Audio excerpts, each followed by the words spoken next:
This week on Government Matters. Right, if it was your child, you probably would ground them. But really, it's the first step in a very long process. The grades are in. Now most federal agencies are facing summer school. We discuss the path forward for federal IT acquisition reform. Cyber is so widespread and easily accessible that virtually anyone, even non-state actors, can use it. The Naval Criminal Investigative Service is in the process of standing up a cyber directorate. The goal? Fight crime and terrorism and assist counterintelligence. OPM is trying whatever it can to make amends for what's already happened and to mitigate any future incidents. The Office of Personnel Management just hired a new cyber advisor away from the private sector. An update on the agency's response to last summer's massive data breach. Government Matters starts right now. From ABC 7 and News Channel 8, this is Government Matters. To our viewers around the world on the American Forces Network and here in the nation's capital, thanks for joining us. Government is the engine that runs this city. That's why Government Matters. Every week we'll bring you the top headlines in tech, security, and management. I'm your host, Morris Jones. U.S. officials call it a test of wills. Only weeks ago, a Chinese submarine closely tracked an American aircraft carrier off the coast of Japan. The ships did not communicate. They did not exhibit threatening behavior. But the silent exchange is part of an emerging trend. Two world powers jockeying for position in the South China Sea. Brian Todd has more. A nuclear-powered U.S. supercarrier stalked by a Chinese submarine. A Chinese attack sub recently tracked the USS Ronald Reagan, a massive carrier with 5,000 American servicemen and 90 aircraft on board off the southern coast of Japan. A U.S. defense official says the sub followed the Reagan closely for at least half a day. A former carrier group commander has seen this firsthand. What could happen when ships operate close together is there's the potential for misunderstanding or the potential for a strategic miscalculation. Some person cuts off the other one, ships can collide. We've had cases where people didn't understand intent, where gun mounts were trained.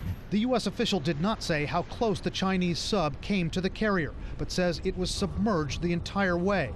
There's no indication the sub made threatening maneuvers toward the Reagan. According to the official, the U.S. and Chinese commanders did not communicate with each other. The Chinese vessel was a Kilo-class fast attack sub. It has torpedoes and it has the ability to operate quietly. The U.S. official says anti-submarine aircraft were used to track the Chinese sub. Those would likely have been attack helicopters. They would make sure that the submarine knew that we've got eyes on you. The U.S. and China have been engaged in a dangerous Cold War-style standoff over China's construction of man-made islands in the South China Sea. The U.S., which views the area as international waters, fears the islands could be used as a military outpost. China says the islands and those waters are theirs. Just a couple of days after the submarine incident, a U.S. warship sailed just 12 miles from the construction of the islands. Later, a top Chinese admiral warned his U.S. counterpart of the dangers of a miscalculation. Analysts say it's all part of China's new strategy of aggression in that region. They're expanding their submarine fleet at a very fast rate. They're building a new submarine base off of Hainan Island. They would like to be a primary strategic actor and a shaper of their own security environment in the region. Admiral Daly says we may see more incidents like this in the near future. He says both navies may start to build up forces in the region to project strength.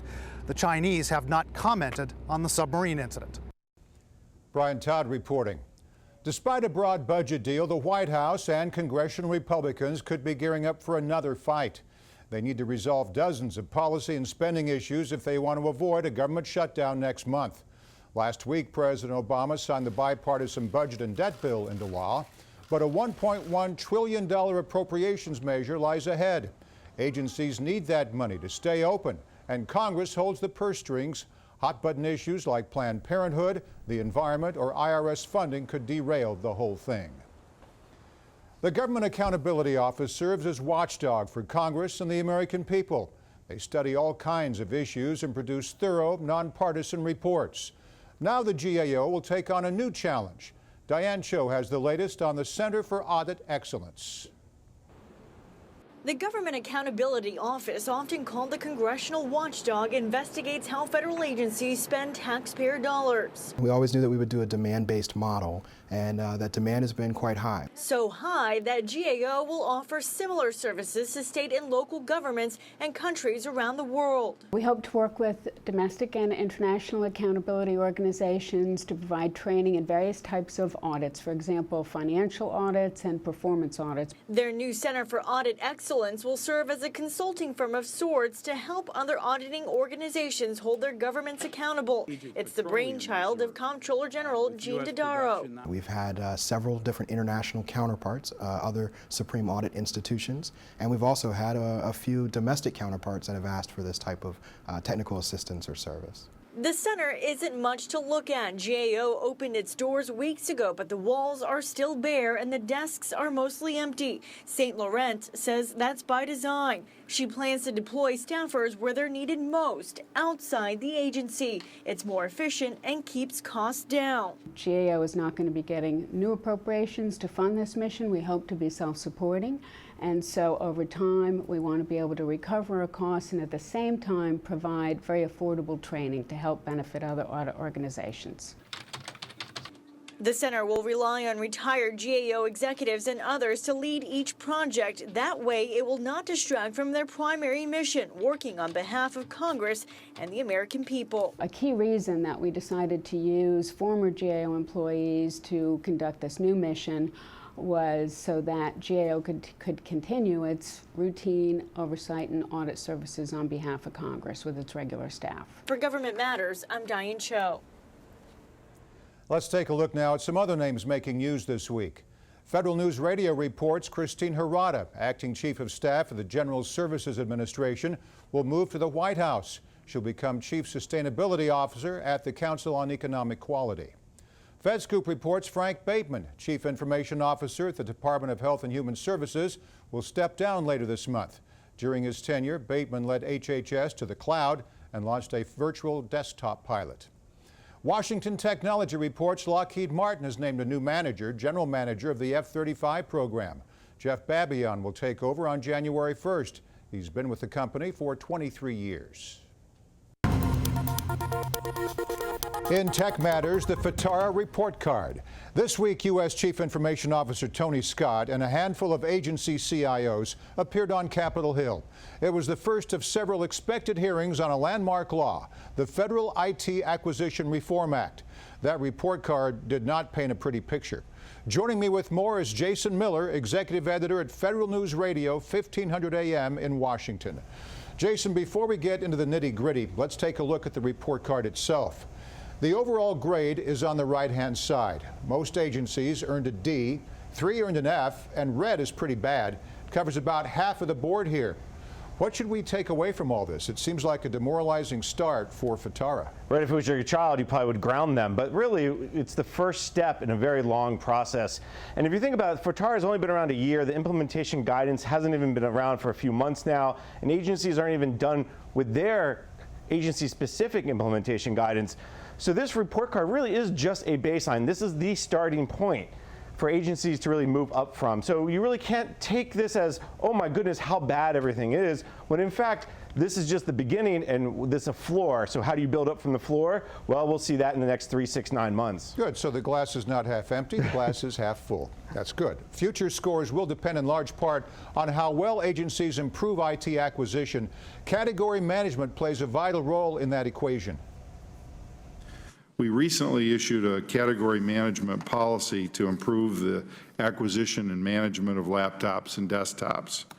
This memo is the first of a series of policies directing agencies to take new steps to improve the acquisition of common goods and services to drive better performance and efficiencies as required by FITARA.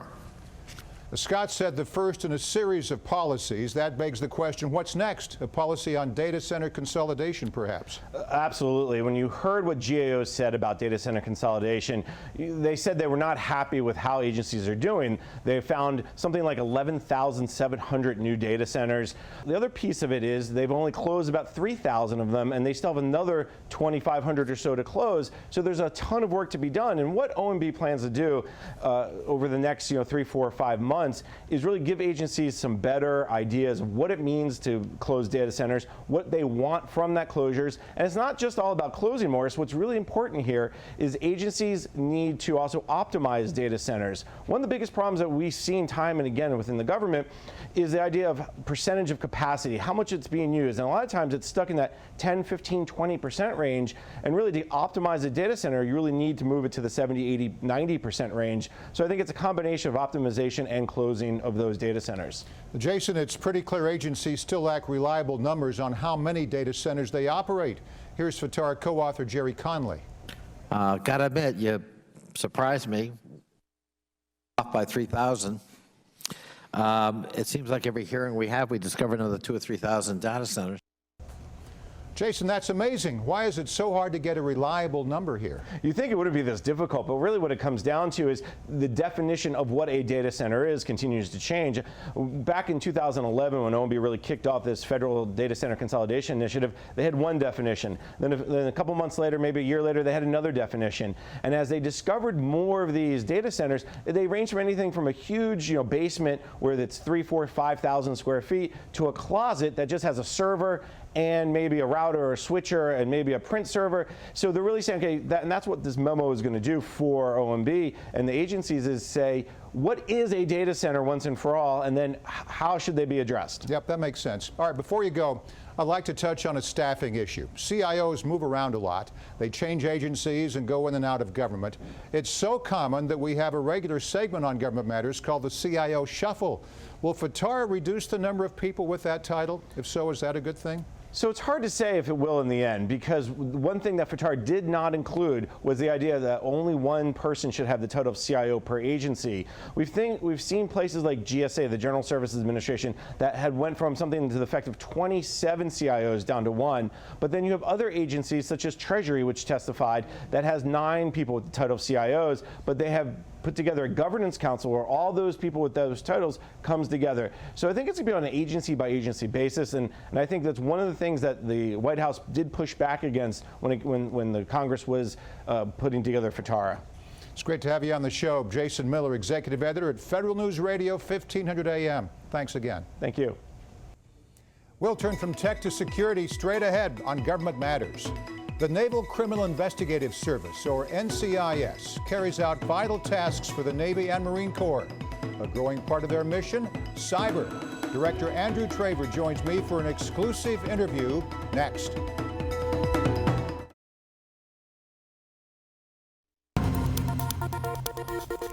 In security matters, cyber priorities at NCIS. The Naval Criminal Investigative Service carries out vital tasks for the Navy and Marine Corps. They lead criminal and counterintelligence investigations and provide security. In 2013, the agency got a new director, a former surface warfare officer and longtime official at the Bureau of Alcohol, Tobacco, Firearms, and Explosives. Joining me now for an exclusive interview is NCIS Director Andrew Traver. Andy, let's start with the threat itself. A recent article in Quartz caught my attention. Here's an excerpt. Satellites and GPS are vulnerable to cyber attack. The tools of yesteryear, sextants, nautical almanacs, volumes of tables, are not. Now, with that in mind, the Academy is reinstating celestial navigation into its curriculum. That's a very telling change. You spent a fair amount of time aboard a guided missile destroyer. Is today's Navy too connected? It's a complicated problem. Cyber is so widespread and easily accessible that virtually anyone, even non-state actors, can use it to attempt to infiltrate Navy systems. One of the things that's very cautionary is the use of social media. We've found that postings on Facebook and things of that nature can actually reveal the movements of our surface vessels and our submarines. So it's important to be very cautious whatever you post on Facebook or other social media. But it is a very difficult, everything is interconnected through electronic media. Cyber is very inexpensive and very accessible to everyone. So it is a growing and spreading problem. Now, I'd like to focus on insider threats. You took office a few months after the Edward Snowden story broke. How did that impact operations at NCIS? Well, we have our own very robust insider threat program. We actually conduct briefings for most of the Navy. And we're very vigilant when it comes to insider threat. We encourage people to be very vigilant in how they access databases and taking proper precautions, strength of passwords, not sharing information, being very vigilant as to all kinds of insider threat issues and protecting our databases. Andy, you lead an agency with roughly 2,500 employees. Where does cyber rank in your list of priorities, and how does it advance your core mission, for example, terrorism, counterintelligence, and criminal investigations? Well, actually, cyber is really a new domain of warfare. It's really grown exponentially in the last 5 years. That's right. Cyber touches everything that we do, criminal, counterintelligence, counterterrorism. So we have also begun to take steps to greatly expand our ability to respond agilely and aggressively to cyber threats. We're in the process right now of standing up a standalone cyber directorate to bring all of our cyber disciplines together into one organization so we can really focus on staying ahead of our adversaries and staying on the cutting edge of cyber, which is difficult to do given the problems we are experiencing with recruitment and retention of cyber experts. Tell me more about that directorate. How will it work and how will you measure success? Well, we're still working through it, but right now our cyber mission is spread across 4 or 5 different disciplines. So by consolidating all of that expertise into a single directorate, we can make cyber itself a priority instead of having it be a shared priority within other disciplines such as criminal investigation and counterintelligence operations. Before we go, we've talked about cyber as being a threat. Any major regions of the world that you're looking at that you're more concerned about than others? Not necessarily, because cyber is the virtual world. It doesn't really matter where a cyber actor is or where a cyber adversary may be. So it's really important to be extremely vigilant in protecting all of cyberspace wherever it connects to the Department of the Navy and including the Marine Corps. Good to have you on the program in this exclusive interview. Andrew Traver, Director of the Naval Criminal Investigative Service. Thanks, Andy. Thank you. We'll turn from security to management straight ahead on Government Matters. The Office of Personnel Management has a new cyber sheriff in town. Will his appointment stem the outrage over this summer's massive data breach? Nextgov joins me next.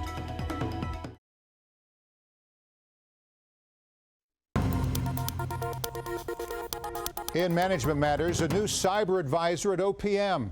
This June, the Office of Personnel Management announced one of the most devastating data breaches in U.S. history. Hackers traced to China stole sensitive information on 21.5 million people. The incident sparked outrage in Congress, forced Director Catherine Archuleta to resign, and continues to reshape cyber policy government-wide. For more, I'm joined by Mohana Ravindranath. She covers civilian agency technology and IT policy for Nextgov. Mohana, OPM just hired a new cyber advisor, Clifton Triplett. Who is he and where did he come from? So Clifton Triplett is a recent recruit from the private sector. He used to be a managing partner at Steel Point Partners. So he is a guy with extensive private sector experience, he's worked for Baker Hughes and Motorola. So he's a guy who's very well respected in the private sector. Okay, well then let's talk about his new gig. You write, Triplett will be responsible for advocating for IT investments and new services, helping with response to recent cyber incidents, and planning the prevention and mitigation of future incidents, among other tasks. Now, that's a pretty substantial list. What's the goal here? So this is all part of OPM's cyber response. Over the summer, before she resigned, Catherine Archuleta had released this 15-point plan. And one of the steps in this plan for cyber improvement was to hire a cyber advisor, and Triplett's the one. The Triplett will report to Acting Director Beth Cobert, but the Office of Personnel Management already has a Chief Information Officer. Donna Seymour survived despite some calls for her resignation. Now that's an interesting staffing scenario. How will Triplett and Seymour work together? So it's early to say how closely they will work together. They will work directly together. Donna Seymour has had a very controversial tenure. She has not been without criticism, but we know that they will work together, the two of them, and it's sort of significant that Triplett will be reporting directly to the acting director, Cobert. And Triplett's appointment is one of 15 actions originally proposed by Catherine Archuleta. How close is the agency to reaching all of those goals? It's a mixed bag right now. It's still early to tell. Some of the steps are a little broader, like the just general IT modernization step is one. It's harder to gauge their progress. The IG has found that has criticized their progress, that has accused them of not really budgeting correctly. So that step is a little bit harder to gauge. But on other steps like hiring the cyber advisor, like implementing two-factor authentication for all users, OPM seems to have made progress. So it's early to tell. Do you think they're going to be pulled back by politics? It's going to be a presidential election year, a lot of changes going on in Capitol Hill. Will that have any impact on what we're talking about? Well, it's hard to say. Again, it's possible that that bringing in more people from the private sector could sort of balance all the outrage that's been happening on Capitol Hill in response to the OPM hack. Now, last month, Democratic Congressman Ted Lieu suggested it's time to move personnel records out of OPM. He says that agency can't be trusted. What's the latest, and will Triplett's appointment change the dynamic here? It's hard to tell again. At this point, legislators are working on legislation to that effect, but we're not aware of any progress beyond that initial suggestion. Sounds to me, Mohana, like this all hit them like a ton of bricks, that they're really not sure what they're doing. They're trying hard, but they just can't quite get to the final line at this point. Well, we kind of see this appointment as a step in the right direction. It definitely signifies that OPM is trying whatever it can to make amends for what's already happened and to mitigate any future incidents. So working with the private sector seems to be one way that they're trying to do that. All right, we'll stay on top of this. Mohana Ravindranath, reporter for Nextgov. Thanks, Mohana. Thank you. We'll turn from management to final matters straight ahead. There is more human spacecraft in development in the United States than at any other time in history. That's a lot of innovation. And NASA plans to use it for deep space exploration. They posed a question to Americans this week. Will you be the next John Glenn or Sally Ride? I'm Charlie Bolden. NASA's on a journey to Mars, and we're recruiting the next generation of space pioneers. Think you've got what it takes? We want you to apply for NASA's astronaut program. Applications will be accepted from December 14th through mid-February. And that's the latest from Washington. Thanks for watching. I'm Morris Jones. We know your week is filled with other matters. Save this half hour for us.